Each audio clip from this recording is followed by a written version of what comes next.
তোমার থাকা খাওয়ার কোনো সমস্যা হইতেছে না তো? না না, আপনি যে মেয়েটার সাথে ঘর ভাড়া করে দিছেন, মেয়েটা অনেক ভালো, কোনো সমস্যা নাই। খালি গার্মেন্টসের কাজগুলো যদি একটু তাড়াতাড়ি শিখে নিতে পারতাম। আরে দূর, ওটা তো এমনিতেই শিখে যাইবা। আমার বসটা না খুব ভালো, আমারে খুব ভালোবাসে। তারে রিকোয়েস্ট কইরাই তোমার এই চাকরির ব্যবস্থা আমি কইরা দিছি, বুঝছো?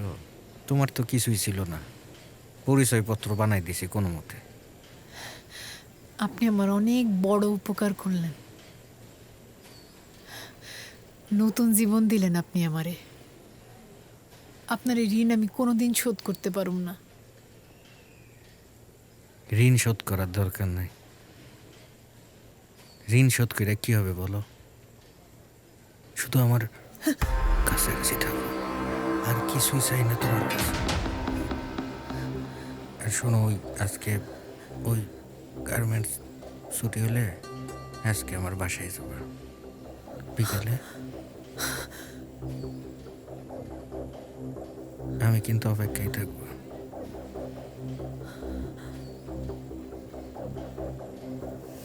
বুঝছো? হুম।